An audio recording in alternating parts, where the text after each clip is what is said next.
झारखंड में हजारों ऐसे निवेशक हैं जिन्होंने सहारा समूह में अपना पैसा जमा किया है।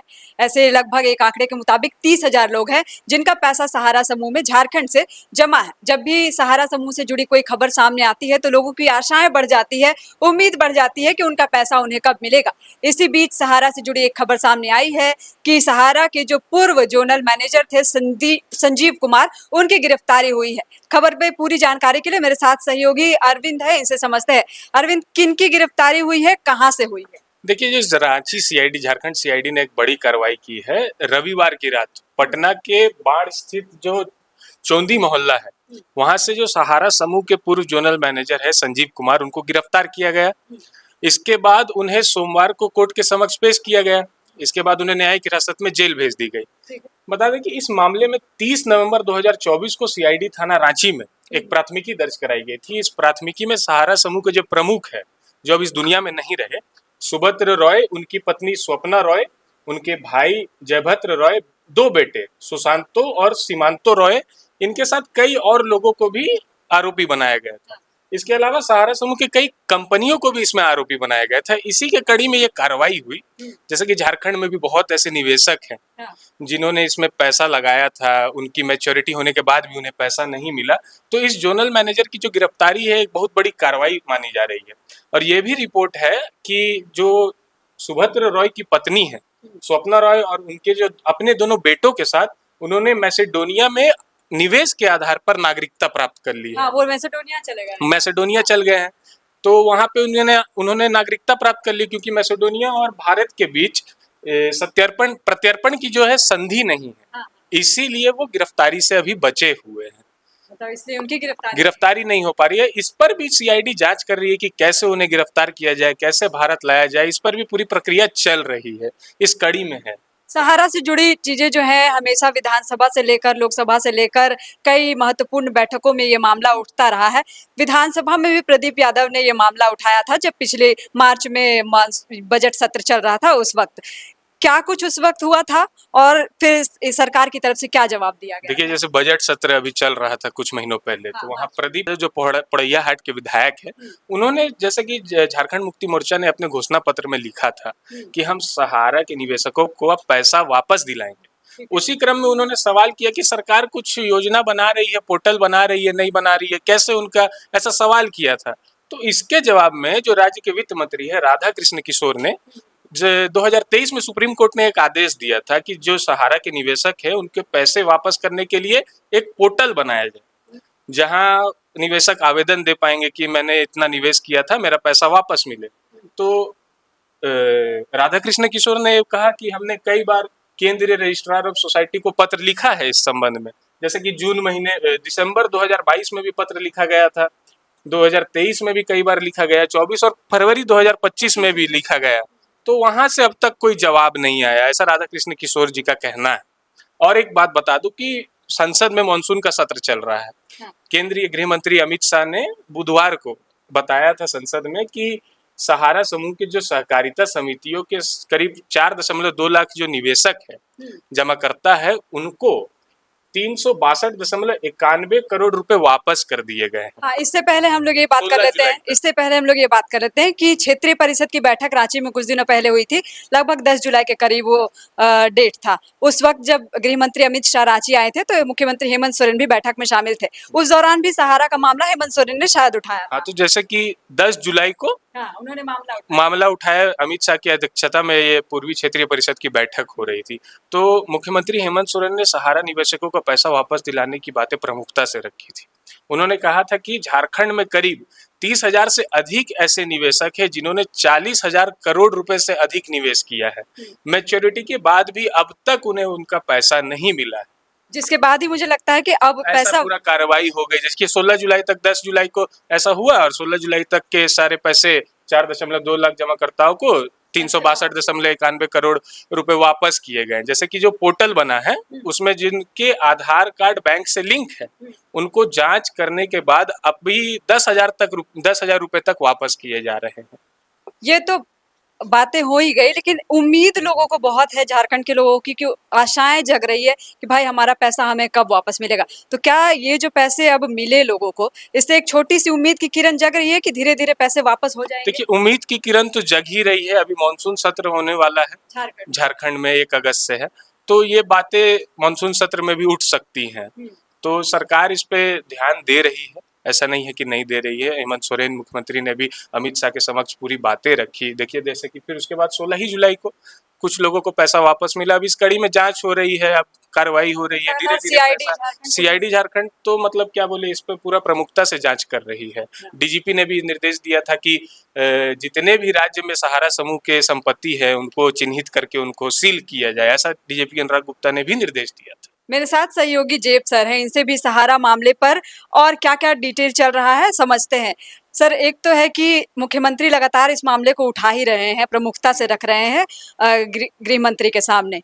क्या इस मामले में झारखंड में और भी केसेस हुए हैं? एक केस मामले में तो अभी संजीव की गिरफ्तारी हुई है, और भी झारखंड में मामले चल रहे हैं। हाँ, पूर्व जोनल मैनेजर संजीव कुमार की गिरफ्तारी हुई है और ये एक केस के मामले में हुई है जो 2022 में डोरंडा थाना में दर्ज किया गया था। ये मामला, इसमें पहले ये बता दूं कि सहारा निवेशकों के जो पैसे डूबे हैं, तो इससे संबंधित कोई एक केस नहीं है, राज्य में कई केस चल रहे हैं।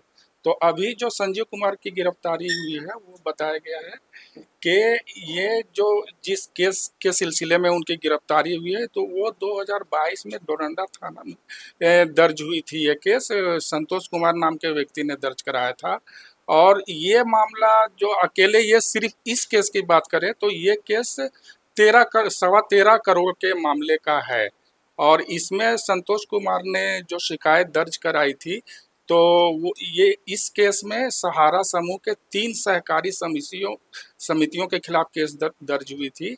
इनका नाम मैं बता दूं, इनका नाम है Sahara credit cooperative society limited, Sahara India credit cooperative society limited और Sahara universal multipurpose society limited. इसके अलावा सहारा क्यू शॉप के नाम से भी सहारा की एक संस्था है, उसके खिलाफ भी मामला दर्ज किया गया था।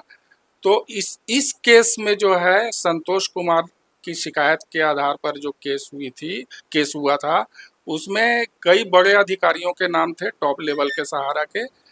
सबसे पहला नाम तो सुब्रत राय का आता है, जो कि अब नहीं है इस दुनिया में। इसके बाद प्रबंध निदेशक OP Srivastava, deputy manager director Anju Lata, निर्देशक शैलेंद्र शुक्ला और डिप्टी सीनियर मैनेजर के नाम इस केस में थे। तो इस केस की कार्रवाई अब शुरू हुई है और सीआईडी ने जो गिरफ्तारी की है संजीव कुमार की, पूर्व जोनल मैनेजर को, वो इसी कॉन्टेस्ट में गिरफ्तारी हुई है। झारखंड में सीआईडी भी लगातार इस पर कार्रवाई कर रही है, तो क्या सीआईडी और झारखंड पुलिस की इस पूरे मामले में जो सहारा समूह का फर्जीवाड़ा हुआ है करोड़ों का, उसमें झारखंड सीआईडी की क्या भूमिका चल रही है और झारखंड पुलिस इसमें क्या कुछ कदम उठा रही है? हाँ, देखिए, सबसे पहले ये मामला तो 5-7 साल से चला आ रहा है, लेकिन जब बड़े पैमाने पर शिकायतें आने लगी रांची जिले से, लोहरदगा जिले से, बोकारो जिले से, जमशेदपुर से, तब पुलिस एक्टिव हुई इस मामले में। और 2024 में शिकायतों की बाढ़ आ गई है एक तरह से 2024 में। तो जनवरी 2025 में इसको सीआईडी ने इस केस को टैकल किया और उसके बाद कहिए कि पुलिस और सीआईडी दोनों लेवल पे, दोनों स्तर पे अपनी अपनी कोशिशें हो रही हैं कि ये मामला दरअसल है कितने करोड़ का, इसको जो है इसकी तह तक पहुंचा जाए। और सीआईडी की कार्रवाई भी लगातार होती रही है। देखिए, जैसे सीआईडी ने 11 जनवरी को, मतलब जनवरी में, इसी साल जनवरी में सीआईडी ने जब केस टैकल किया, तो उसके तुरंत बाद गोमिया में सहारा इंडिया के दफ्तर को सील कर दिया गया। और उसके बाद सीआईडी की तरफ से जो रिपोर्टें आ रही हैं कि लगभग 500 सहारा के दफ्तरों में जो है छापेमारी की गई और उनको सील कर दिया गया। और इसके बाद जो है इधर बहुत कुछ ही दिनों पहले अभी झारखंड के डीजीपी अनुराग गुप्ता ने एक हाई लेवल मीटिंग की और उन्होंने आदेश दिया है पुलिस को और अपनी टीम को भी कि सहारा के जहाँ जहाँ प्रॉपर्टी हैं उनकी जांच की जाए, पड़ताल की जाए और उनको सील किया जाए। और इसके इस तरह से इस जो निवेशकों के पैसे डूबे हैं तो इस दिशा में कार्रवाई बड़ी तेजी से हो रही है। उम्मीद जग रही है कि उम्मीद जग रही है। बल्कि अभी जो अरविंद ने जो बताया कि एक पोर्टल बनाया गया है, तो पोर्टल केंद्र सरकार की तरफ से बनाया गया है, लेकिन उस पोर्टल का उद्देश्य ये था कि सहारा निवेशक जिनके पैसे डूबे हैं वो ऑनलाइन घर बैठे अपनी शिकायत दर्ज कराएं, अपने पेपर वगैरह, बैंक अकाउंट्स वगैरह की डिटेल उसमें दें, सारी बातें बताएं, तो उनके बाद इसके बाद जो है उसकी जांच होगी और उसके बाद उनको पैसे दिए जाएंगे। कुछ लोगों को पैसे मिले हैं 10-10 हज़ार रुपये के हिसाब से, लेकिन ये कुछ भी नहीं है। जितने पैसे डूबे हैं 300-400 करोड़ तक का डाटा अभी तक आ रहा है, जो झारखंड सीआईडी की रिपोर्ट, ये फाइनल रिपोर्ट नहीं है, ये अभी और बढ़ सकता है। तो उस पोर्टल के जरिए भी समस्या का समाधान होता नहीं दिखा था। एक उम्मीद जगी है जो अभी भी है, लेकिन जिस पैमाने पर लोगों के पैसे डूबे हैं तो उस दिशा में ये कार्रवाई बड़ी थोड़ी सी है।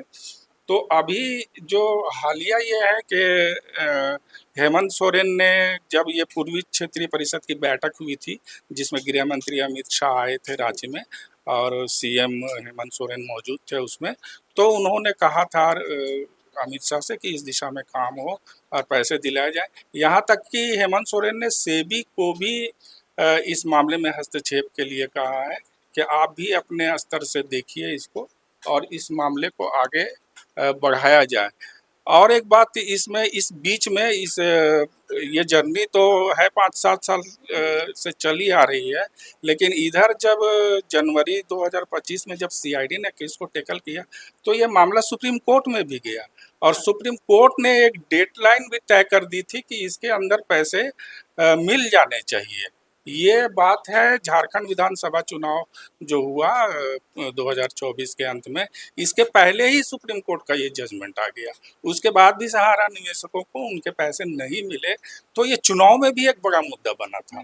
और दिलचस्प बात इसमें ये है रानी कि इस इशू को दोनों लोगों ने मुद्दा बनाया। इंडिया ने भी मुद्दा बनाया, इंडिया गठबंधन ने, और एनडीए ने भी मुद्दा बनाया। खुद चुनावी सभाओं में जब अमित शाह झारखंड के दौरे पर जब भी आए तो उन्होंने इसका जिक्र किया कि अगर हमारी सरकार बनती है झारखंड में तो हम ये पैसे दिलाएंगे झारखंड के निवेशकों के पैसे जो डूबे हुए हैं सो, लेकिन अभी तक कुछ हुआ नहीं है। और जेएमएम ने भी कहा, तो जेएमएम ने जो कहा तो जेएमएम की अगुवाई में अभी सरकार है, तो विधानसभा में बातें उठ रही हैं, मामले चल रहे हैं, जैसा कि हमारे सहयोगी ने बताया अरविंद ने। तो ये है पूरा मामला अभी तक का। तो सहारा में डूबे हुए पैसे जो हैं लगातार उसके इंतजार में है लोग कि उनका पैसा उन्हें कब मिलेगा। झारखंड सरकार भी लगातार इस पर लगी हुई है, केंद्र सरकार भी पैसे दिलाने की कोशिश में पूरी तरह से जुटी है, झारखंड सीआईडी भी इस पर लगातार कार्रवाई कर रही है, झारखंड पुलिस भी कर रही है, डीजीपी अनुराग गुप्ता खुद इसकी मॉनिटरिंग भी करते नजर आते हैं। तो अभी फिलहाल पूर्व जोनल मैनेजर संजीव कुमार की गिरफ्तारी हुई है। अब आगे देखना होगा कि धीरे धीरे प्रोसेस कहाँ तक पहुंचता है। कुछ लोगों को पैसा, जैसा कि अरविंद ने बताया, कि धीरे धीरे लौटना शुरू हुआ है, तो अब और देखना होगा कि झारखंड के निवेशकों तक कितना पैसा पहुंचा है या धीरे धीरे वो पहुंचेगा। शुक्रिया।